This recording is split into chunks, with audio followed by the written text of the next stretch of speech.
No compromise. അവിടെ മാത്രം game എന്നുള്ള രീതിയിൽ അതാണ് പല ആൾക്കാരും സ്ട്രാറ്റജി എന്ന് പറയുമ്പോൾ എനിക്ക് ഉൾക്കൊള്ളാൻ പറ്റുന്നില്ല. അത് സ്ട്രാറ്റജി ആയിട്ട് കണ്ടിട്ടിരിക്കാൻ ആവശ്യമില്ല. കാരണം എന്നെ സംബന്ധിച്ചോളം എൻ്റെ മെയിൻ സ്വപ്നം അമ്മയുടെ സ്വപ്നമാണ്. എനിക്ക് 100 ദിവസം നിൽക്കാൻ വേണ്ടിയിട്ട് അങ്ങനത്തെ ലവ് സ്ട്രാറ്റജി കൊണ്ടുവരേണ്ട ആവശ്യമില്ല. അത് സ്ട്രാറ്റജി അല്ല, എനിക്ക് ഇഷ്ടം തോന്നിയിട്ടുണ്ട്, ഇഷ്ടമാണ്. ഞാൻ പറയുന്ന കാര്യങ്ങൾ ഭയങ്കരമായിട്ട് കമ്മ്യൂണിക്കേറ്റ് ചെയ്യാൻ പറ്റുന്നുണ്ട്. അതുമാത്രമല്ല എൻ്റെ ഈ പ്രായത്തിൽ ഞാൻ ഇതുവരെ ഇത്രയും നേരം സംസാരിച്ചിട്ടുള്ള ഒരു പെൺകുട്ടീൻ്റെ ലൈഫിലില്ല. ഞാൻ പഠിച്ചതൊരു ബോയ്സ് ഓൺലൈനാണ് പഠിച്ചത്. +4ാം ക്ലാസ് വരെ മിക്സഡ് പഠിച്ചിട്ടുള്ളൂ. പിന്നെ 12 വരെ +2 വരെ ബോയ്സിൽ, പിന്നെ അവിടുന്ന് മെക്കാനിക്കൽ അവിടെയും ബോയ്സിൽ, PGയിലാണെങ്കിൽ അവിടെ 4 പേര് മെക്കന്നെ. പിന്നെ എവിടെയാ എൻ്റെ അമ്മ ഒഴിച്ചു കഴിഞ്ഞിട്ട് പിന്നെ സംസാരിച്ചിട്ടുള്ളത് ഞാൻ സെറീനിൻ്റെ അടുത്താണ്. കാരണം 24 മണിക്കൂർ കണ്ടോണ്ടിരിക്കുക. നമ്മൾ ജൂനൈസായിട്ട് ഉണ്ടെങ്കിലും പക്ഷെ പല കാര്യങ്ങളും തുറന്നു ഒന്ന് സംസാരിച്ചാൽ അവൻ ഇങ്ങനത്തെ സ്റ്റേറ്റ്മെന്റും വലിയ വലിയ കാര്യങ്ങളിലേക്ക് പോവാ. പിന്നെ ചെമലിനോട് നോക്കി സംസാരിക്കാൻ പറ്റും. എനിക്ക് വട്ട് പിടിക്കൂലേ. ആരെങ്കിലും ഒരാളെടുത്ത് കണക്ഷൻ നമ്മൾ മനസ്സിലാക്കുന്ന ആളെടുത്തല്ലേ പറയാൻ പറ്റുള്ളൂ. അപ്പൊ ഞാൻ സെറീൻ്റെ അടുത്താണ് കുറച്ച് കാര്യങ്ങൾ ഓപ്പണായിട്ട് സംസാരിക്കാനുള്ളൂ. അവൾ എൻ്റെ അടുത്ത് കുറേ കാര്യങ്ങൾ ഓപ്പണായിട്ട് സംസാരിച്ചിട്ടുണ്ട്. ആ രീതിയിൽ എനിക്ക് ഭയങ്കര ഇമോഷണലി ഭയങ്കര കണക്ഷനുമാണ്, എനിക്ക് ഭയങ്കര ഇഷ്ടമാണ്. അല്ല, ഇതിപ്പോ ഞാൻ പറയട്ടെ, പുറത്ത് മേ ബി അതെന്തുകൊണ്ടാണ് ഇപ്പൊ നിങ്ങൾ തമ്മിൽ ഒരു ഇഷ്ടത്തിലാണ്, പ്രണയത്തിലാണെന്നുള്ളൊരു പ്രണയം ഇഷ്ടം വന്നത് എന്താ വെച്ചാൽ മേ ബി ഇതിങ്ങനെ വരുന്ന ഈ ഒരു ട്രാക്ക് വരുന്നതിന് മുന്നേ തന്നെ റെനീഷയും സെറീനയും തമ്മിൽ ഒരു കോൺവെർസേഷൻ ഉണ്ടായിരുന്നു. റെനീഷ സെറീനെ അടുത്ത് പറയുന്നുണ്ടായിരുന്നു സാഗറേട്ടൻ എന്തോ ഒരു ഇത് നിന്റെ കൂടെ ഉണ്ട് എന്നിങ്ങനെ ഒരു രീതിയിൽ റെനീഷ ഇങ്ങനെ പറയുന്നുണ്ടായിരുന്നു. അയ്യോ ഇത് ഓൾറെഡി നടന്ന കാര്യമായിട്ട് ആൾക്കാർ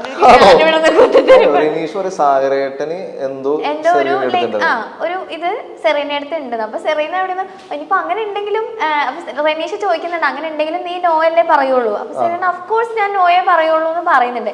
പക്ഷെ പിന്നീട് അതിനുശേഷമാണ് മേ ബി സാഗർ ഈ പറഞ്ഞ പോലത്തെ ഒരു ഇമോഷണൽ കണക്ഷൻ സെറീനയ്ക്കും തിരിച്ച് സാഗറിനോട് തോന്നിയിട്ടുണ്ടാവും നിങ്ങൾ ഓപ്പൺ ആയിട്ട് സംസാരിച്ചു കഴിഞ്ഞപ്പോ. ഈ പറഞ്ഞ സ്നേഹം പല രീതിയിലുണ്ടല്ലോ. പ്രണയം എന്നുള്ള സ്നേഹം മാറ്റി വെച്ചാൽ മേ ബി ഒരു സ്നേഹം സെറീനയ്ക്കും തോന്നിയിട്ടുണ്ടാവാം. പിന്നീട് സെറീനയിൽ ഉണ്ടായ ഒരു മാറ്റം അതാണ് പുറത്ത് വേറൊരു രീതിയിൽ വന്നതെന്നാണ് എനിക്ക് തോന്നിയിട്ടുള്ളത്. ഇപ്പൊ അല്ല, നിങ്ങൾ അതിന്റെ അകത്തുള്ളപ്പോ ഓൾറെഡി റെനീഷയും സെറീനയും തമ്മിലൊരു കോൺവെർസേഷൻ കഴിഞ്ഞിട്ടാണ് സാഗറും സെറീനയും ഇത്ര അറ്റാച്ച്ഡ് ആവുന്നത് കാണിക്കുന്നത്.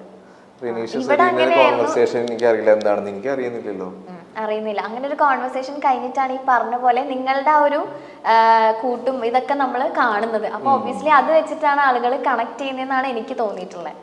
എനിക്കറിയാം, പക്ഷെ എനിക്ക് അതറിയില്ല. അവിടെ റെനീഷ സെറീനയുടെ ടോക്ക് എന്താണെന്ന് എനിക്ക് സത്യം അറിയില്ല എന്താണ്. ഇതായിരുന്നു ടോക്ക്. പക്ഷെ സെറീനയാണ് അടുത്ത് വന്നിട്ടുള്ള ഒരു നല്ല രീതിയിലൊക്കെ സംസാരിച്ചു കളിക്കുക മൊമെന്റിൽ അങ്ങനെ ആ രീതിയിലൊക്കെ. പിന്നെ അങ്ങോട്ടും ഇങ്ങോട്ടും ഞാൻ എപ്പോഴും ഒരു ഡിസ്റ്റൻസ് ഞാൻ വെക്കുന്നത്. ഞാൻ പർപ്പസ്ഫുള്ളി ഞാൻ അവളുടെ അടുത്ത് സെറീനയുടെ അടുത്ത് ഇഷ്യൂ ഉണ്ടാക്കിയിട്ടുണ്ടായിരുന്നു. രജിത്തേട്ടൻ വന്നപ്പോൾ എനിക്കത് ഗെയിം എന്നുള്ള രീതിയിൽ മാറ്റി നിർത്തുന്ന രീതിയിൽ.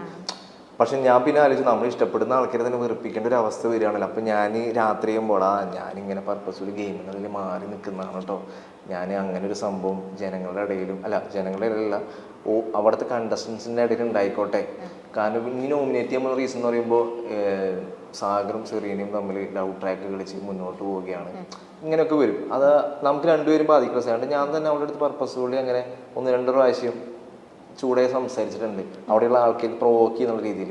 അതുകൊണ്ട് രാത്രി ഒരു സാഗർ എന്തിനാണ് ഇങ്ങനെ സംസാരിക്കുന്നത്, ഭയങ്കര മോശം, അങ്ങനെയാണ് മച്ചാനെ, ഇങ്ങനെയാണ് സംഭവം, ഗെയിം അതിൽ മുന്നോട്ട് പോകുമ്പോൾ പ്രശ്നമാണ്, അവളോട് ഒരു ബ്രേക്ക് ഇടാണ് നമുക്ക് എല്ലാം കൊണ്ടും നല്ലത്, ആ രീതിയിൽ വന്നു.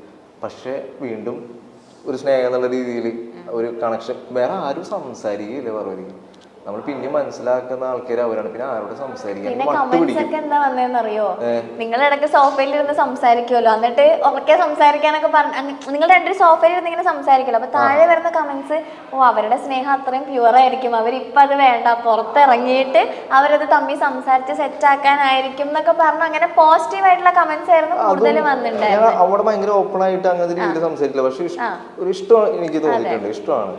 പക്ഷെ കൂടുതൽ ഡീറ്റെയിൽ സംസാരിച്ചിട്ടില്ല. പക്ഷെ ഞാനത് സ്റ്റിൽ ഞാൻ ഭയങ്കരമായിട്ട് എൻജോയ് ചെയ്തിരുന്നു. അല്ല, എല്ലാവരും പറയുന്നത് അവരുടെ ആ ഒരു സ്നേഹത്തിനെ അവർ റെസ്പെക്ട് ചെയ്യുന്നുണ്ട്, അതിനൊരു സ്പേസ് കൊടുക്കുക. ഇങ്ങനെ ഒരു പ്ലാറ്റ്ഫോമിൽ അവർക്ക് ഇത് സംസാരിക്കാൻ താല്പര്യം ഉണ്ടാവില്ലായിരിക്കും. ഞാനും സംസാരിച്ചിട്ടില്ല, അവളും സംസാരിച്ചിട്ടില്ല. എനിക്ക് അറിയില്ല ഇപ്പൊ അവള് ഗെയിം കഴിഞ്ഞ് ഇറങ്ങുമ്പോ എന്താന്ന് എനിക്കറിയില്ല. ഞാൻ പക്ഷെ അത് എന്നെ സംഭവിച്ചത് ഭയങ്കര പ്യൂർ ആയിട്ടുള്ള ഒരു കാര്യമാണ്. അതൊക്കെ ഗെയിം വെച്ച് കളിക്കുകയാണ്, എനിക്കൊന്നും പറയില്ല, എനിക്കൊന്നും പറയില്ല. എനിക്ക് അങ്ങനെ നിലനിൽക്കൊന്നും വേണ്ട. ഇപ്പൊ രജിത്തേട്ടൻ അവിടെ വന്നപ്പോൾ നിങ്ങൾ ലവ് സ്ട്രാറ്റജി ആണല്ലോ ഇത്, നിങ്ങൾ അതൊക്കെ മാറ്റിക്കുമ്പോൾ അവള് പറയുന്നത് അത് സ്ട്രാറ്റജി അല്ല. അപ്പൊ എനിക്ക് അപ്പൊ അതിനർത്ഥം എനിക്ക് അറിയില്ല എങ്ങനെയാണെന്ന്. പുറത്തിറങ്ങിയിട്ട് എനിക്കറിയില്ല എന്താണ് ഞാൻ. പക്ഷെ എൻ്റെ രീതിയിൽ പറഞ്ഞു, എനിക്ക് എൻ്റെ ലൈഫിൽ ഞാൻ ഏറ്റവും കൂടുതൽ സംസാരിച്ചുള്ള കുട്ടിയാണ്. എൻ്റെ പല കാര്യങ്ങളും ഫാമിലിയായിട്ട് ഭയങ്കര കണക്ഷൻ തോന്നിയിട്ടുണ്ട്. ആ രീതി എനിക്ക് ഭയങ്കര ഇഷ്ടമാണ്. ഇതാണ് എന്റെ ഉത്തരം. അതൊരു ലവ് സ്ട്രാറ്റജി അല്ല. പിന്നെ പറഞ്ഞ പോലെ പുറത്തറിയാലോ നമ്മള് ചെറുതെന്തെങ്കിലും ഇതിന്റെ മുന്നിൽ നടക്കുന്നതിന് തൊട്ട് മുന്നിൽ വലിയൊരു കഥയുണ്ടാവും. ആ കഥ നിങ്ങൾ കാണുന്നില്ല. അതെ, ബാക്ക്ഗ്രൗണ്ട് മ്യൂസിക് ഒക്കെ ഇട്ടിട്ട് സാധനം വരുമ്പോ ഓ സാഗറും സെറീനയും റിലേഷൻഷിപ്പിലാണ്, അങ്ങനെയുള്ള ഒരു സംഭവം മൊത്തത്തിൽ ഇവിടെ പുറത്ത് കാണുന്ന പോലെയല്ല. എഡിറ്ററിന്റെ കയ്യിലാണ്. എഡിറ്ററിന് വില്ലനാക്കാം, നായകനാക്കാം, എന്ത് വേണമെങ്കിലും ആക്കാം. ഓക്കെ, ഇപ്പോ റെനീഷയുടെ സെറീനയുടെ കോൺവെർസേഷൻ കഴിഞ്ഞു, നിങ്ങളുടെ രണ്ടുപേരുടെ സംഭവത്തിലേക്ക് എത്തി. പിന്നെ മൂന്നാമത് വരുന്നത് ആ ലവ് ട്രയാങ്കിൾ ആണ്. ഓക്കെ, പിന്നെ അതൊരു ട്രോളായി ഇവിടെ. അവിടെ എത്തിയപ്പോഴേക്കും സംഭവം പിന്നെ എല്ലാരും ദൈവം ഇത് എന്താണ് നടക്കണേന്നായി. ഇത് വേറെ പ്രശ്നം. നാദര വന്നിട്ട് ഇഷ്ടാന്ന് പറഞ്ഞു എന്റെ അടുത്ത്. സാറിന് എനിക്ക് അത് മാത്രമല്ല ജൂനൈസിന് സെറീനയുടെ അടുത്ത് ആകെ കൂടി അവിടെ ഞാൻ ആരോട് ഗെയിം കളിക്കും എന്നുള്ള അവസ്ഥയിലായി പോയി.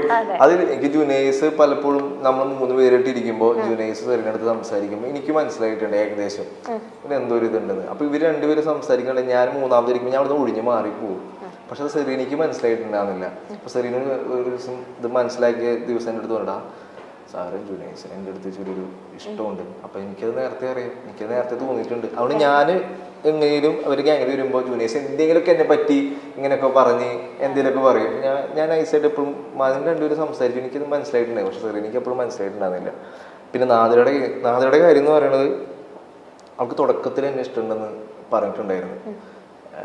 ഗോപിക ഞാൻ പിന്നെ ഇപ്പോൾ വിളിച്ചപ്പോഴൊക്കെയാണ് പറയുന്നത്, ഗോപിക എടുത്ത് എന്തോ പറഞ്ഞിട്ടുണ്ടായിരുന്നു ഇഷ്ടമാണ്. അതുപോലെ തന്നെ അവളെൻ്റെ അടുത്ത് ഇഷ്ടമാണ് ഒരു കാര്യം അവൾ എൻ്റെ അടുത്ത് പറഞ്ഞു. എനിക്കത് ഭയങ്കര സ്ട്രൈക്കിംഗ് ആയിട്ട് തോന്നി. എടാ എൻ്റെ ലൈഫ് ഭയങ്കര പ്രശ്നമാണെടാ, നിനക്കറിയാലോ എൻ്റെ ലൈഫിൻ്റെ കാര്യം എന്താണെന്ന്. ഞാൻ ചെറുപ്പം മുതലേ സ്നേഹം കിട്ടി വളർന്നിട്ടുള്ള ഒരാളല്ല. ഞാൻ പലപ്പോഴും സ്നേഹം പിടിച്ച് വാങ്ങിച്ചിട്ടുള്ള ഒരാളാണ്. പക്ഷെ നീ എന്താണ് ഞാൻ സ്നേഹിക്കുന്ന എന്നെ നിനക്ക് എന്താ പറ്റാത്തേ? അവിടെ വലിയൊരു പോയിന്റ് പറഞ്ഞു. അപ്പോൾ അത് എനിക്ക് ആ പോയിന്റ് പുറത്ത് പോയിട്ടുണ്ടോയെന്ന് എനിക്കറിയില്ല. അങ്ങനത്തെ ഒരു കറക്റ്റായിട്ട് പറയട്ടെ, ഞാൻ പുറത്ത് ഭയങ്കര സ്നേഹം കിട്ടാത്ത ആളാണ്, ഞാൻ ഭയങ്കര ഒറ്റപ്പെട്ടിട്ടുള്ള ഒരാളാണ്, എനിക്കിതൊരു സ്നേഹം കിട്ടിയിട്ടില്ല, ഞാൻ ഭയങ്കര സ്നേഹം പിടിച്ച് മേടിക്കുന്ന ഒരാളാണ്, എനിക്ക് തന്നെ ഉള്ള ആളെ ഭയങ്കര ഇഷ്ടമാണ്. അപ്പം ഞാൻ എനിക്ക് തന്നെ ഒരിക്കലും ആ രീതിയിൽ ഇഷ്ടം കാണാൻ പറ്റില്ല. എൻ്റെ ആ കുട്ടിക്ക് തന്നെ ഇഷ്ടമാണ്, എനിക്ക് ആ കുട്ടിയുടെ ഇമോഷൻ അത് മാറ്റി കളയാനും മാച്ച് കളയാനും എനിക്ക് പറയാൻ പറ്റില്ല. പക്ഷെ എനിക്ക് തന്നെ ആ രീതിയിൽ കാണാൻ പറ്റില്ല. ഞാൻ നല്ലൊരു ഫ്രണ്ട് എന്നുള്ള രീതിയിൽ കാണാം. അപ്പോൾ അവൾ നോമിനേഷൻ്റെ പ്രോസസ്സിൽ എത്തുമ്പോൾ എനിക്ക് പുറത്ത് പോയാലും കുഴപ്പമില്ല, പക്ഷെ ഇനിയുള്ള 2-3 ദിവസം നീ എൻ്റെ കൂടെ എന്നെ ഒന്നിന്ന് സംസാരിച്ച് ഞാൻ ലൈഫിൽ ഭയങ്കര ഹാപ്പിയാണ്. എനിക്ക് അവിടെ നോന്ന് വേണമെങ്കിൽ എനിക്ക് പറയാൻ തോന്നിയില്ല. അവൾ പറഞ്ഞ വാക്കുണ്ടല്ലോ, എനിക്ക് സ്നേഹം കിട്ടിയിട്ടില്ല. നമ്മളാണെങ്കിൽ സ്നേഹത്തിന്റെ മുന്നിൽ അത് മാത്രം നമ്മൾ തോൽപ്പിക്കാൻ പറ്റുള്ളൂ. അതൊക്കെ ഗെയിം വെച്ച് കളിക്കാൻ എനിക്ക് അറിയില്ല, അത് എനിക്ക് മനസ്സിലാക്കാൻ പറ്റില്ല. പക്ഷെ അത് ഭയങ്കര പ്യൂറായിട്ടുള്ള പരിപാടിയാണ്. അത് വെച്ച് ഗെയിം കളിക്കുക ഇപ്പോഴും എൻ്റെ ഇത്. അപ്പോൾ അവളങ്ങനെ പറഞ്ഞപ്പോൾ ഞാൻ കാരണം അവൾക്കൊരു സന്തോഷം കിട്ടണമെങ്കിൽ കിട്ടിക്കോട്ടെ. പക്ഷെ എനിക്കാണ് തിരിച്ച് പണി കിട്ടിയത്, അത് വേറെ വശം. അപ്പോൾ അവള് എവിക്ഷന് തൊട്ട് മുന്നേക്ക് അത് കിട്ടുകയാണെങ്കിൽ അത് ഭയങ്കര സന്തോഷമാണ്. പക്ഷെ ഞാനാണ് ഇപ്പൊ എവിക്റ്റഡ് ആയിട്ട് കൂടി ഇരിക്കുന്നു, അവളവിടെ ഗെയിം കളിച്ചോണ്ടിരിക്കുകയാണ്. അതാണ് ഇതിന്റെ വേറൊരു ട്വിസ്റ്റ്. ഇപ്പൊ ഞാൻ അവളുടെ അടുത്ത് പറയും എനിക്കിപ്പോ അങ്ങനെ കാണാൻ പറ്റില്ല നോ എന്ന് പറയുകയാണെങ്കിൽ അവള് മേലെ പോയിട്ട് ഇരുന്നിട്ട് അറിയും. അപ്പോഴും കട്ട് വരും, ഓ സാഗർ സൂര്യ എത്ര ക്രൂരനാണ്, ഇത്രയും സ്നേഹം തുറന്ന് പ്രകടിപ്പിച്ചിട്ട് പോലെ നോ എന്ന് പറയുമ്പോൾ അവിടെ നിന്ന് കരയും, അവൾ ഇമോഷണലാവും. അപ്പോഴും ഞാൻ അവിടെ ചിരിച്ചിരിക്കുന്ന ഒരു ഷോട്ടും കരയുന്ന ഒരു ഷോട്ടും അപ്പോഴും പ്രശ്നം തന്നെയാണ്. ഇത് ഇങ്ങനെ ഞാനിപ്പോ ഇത്രയും ദിവസത്തെ എപ്പിസോഡ് കംപ്ലീറ്റ്ലി കാണുന്ന ഒരാളാണ്. പറ്റുവാണെങ്കിൽ ലൈവ് ഇരുന്ന് അതും കാണാറുണ്ട്.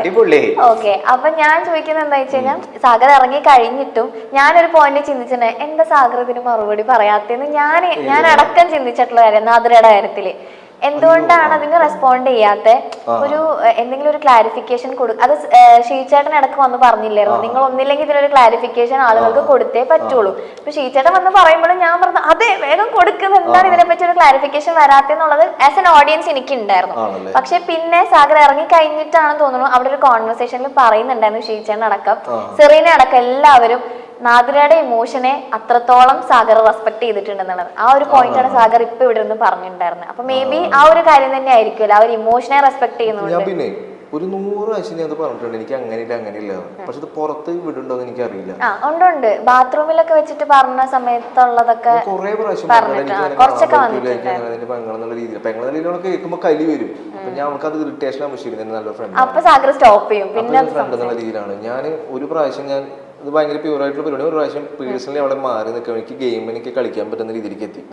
മീൻസ് കുറച്ചൊക്കെ ഇവിടെയൊക്കെ നമ്മൾ എഫർട്ട് ചെയ്യുമല്ലോ, എത്ര ഇല്ലെന്ന് പറഞ്ഞു. ഞാൻ ഇത് എൻ്റെ ലവ് സ്ട്രാറ്റജിയാണ്, ഞാൻ പറയാത്ത ആളാണ്, ഞാൻ പർപ്പസ്ഫുള്ളി അത് പറഞ്ഞതാണ്. എന്നിട്ട് അവളവിടെ പോയിട്ട് ഭയങ്കര കരച്ചിലേക്ക് ഭയങ്കര ചേട്ടാ ഞാൻ എല്ലാവരുടെ ഇടയിൽ അങ്ങനെ ഒരു സംഭവം പറഞ്ഞാണ്, നമുക്ക് ഇത് ഉണ്ടാകാൻ വേണ്ടിയിട്ട് സെറീനയെ പോലെ തന്നെ അങ്ങനത്തെ ഒരു ഇഷ്യൂ ക്രിയേറ്റ് ചെയ്താണ്. അതിനുശേഷം ഞാൻ അവിടെ ഒരു പെന്നിട്ട് ഞാൻ കറക്റ്റ് എഴുതി കൂടുതൽ പാരാഫ് എഴുതി കൊടുത്തവൾക്ക് നാദരയ്ക്ക്, എടാ ഇത് ഗെയിമാണ്, ഞാൻ ഗെയിമിൻ്റെ രീതിയിൽ പറഞ്ഞാണ്, ഇനി മുന്നോട്ടുള്ള യാത്ര അടിപൊളിയായിട്ട് കളിക്കണം. ഞാൻ എന്തൊക്കെ പറഞ്ഞാലും പേഴ്സണലി സാഗർ എന്ന് പറഞ്ഞൊരു വ്യക്തി ആരും ഹേർട്ട് ചെയ്യാത്ത ഒരാളാണ്. പക്ഷെ അറിയാണ്ട് ഇത് പറഞ്ഞിട്ട് ഞാൻ അപ്പം തന്നെ തെറ്റ് മനസ്സിലാക്കി സോറി പറഞ്ഞാണ്. ഒരു എസ് തന്നെ അവൾക്ക് എഴുതി കൊടുത്തിട്ടുണ്ട്, അത് എനിക്കൊന്നും നാദരയ്ക്ക് അറിയുള്ളൂ എന്താണ് ഞാൻ എഴുതി കൊടുത്തിട്ടുള്ള സംഭവം. അത് ഭയങ്കര ക്ലിയർ ആണ്. ഞാൻ ഒരുപാട് പ്രാവശ്യം പറഞ്ഞിട്ടുണ്ട്. ഞാൻ എൻ്റെ മനസ്സിൽ ആ കുട്ടിക്ക് എന്തെങ്കിലും ഒരു സ്നേഹം ഞാൻ കാരണം കിട്ടിക്കോട്ടെ വിചാരിച്ച് ചെയ്താൽ, പക്ഷെ അത് പുറത്ത് ലവ് ട്രയാങ്കിൾ ആ രീതിയിൽ പറയുമ്പോൾ ചെറിയൊരു വിഷമം. എൻ്റെ ഉള്ളിലുള്ള സാധനം അത് ഈ പറഞ്ഞ തുടക്കം തൊട്ടുള്ള ഒരു ഇമ്പാക്ട് ആണ് സാഗർ. അതുകൊണ്ടാണ് അത് ഉണ്ടായത്. റെനീഷ സെറീന കോൺവെർസേഷൻ, പിന്നെ നിങ്ങളുടെ ആ ഒരു ട്രാക്ക്, പിന്നെ ഈ ലവ് ട്രാങ്കിൾ വരുമ്പോ എല്ലാം കൂടെ ആളുകൾ കണ്ടിന്യൂസ്ലി കണ്ടോണ്ടിരിക്കുകയല്ലേ. അതാണ് പ്രശ്നം. അതിന്റെ ഉള്ളിൽ നിൽക്കുമ്പോഴേക്ക് പുറത്ത് അവിടെ എന്താണ് അറിയുന്നില്ല. പിന്നെ ഇതിനൊരു ക്ലാരിഫിക്കേഷൻ വരുന്നില്ല. പക്ഷെ സാഗറിന്റെ ഭാഗത്തു നിന്നുള്ള കാര്യം ഇതാണ്, ഈ ഇമോഷൻ എന്നുള്ളൊരു സംഭവം അവിടെ സാഗറിന്റെ പ്രയോറിറ്റി ആണ്. ആവട്ടെ.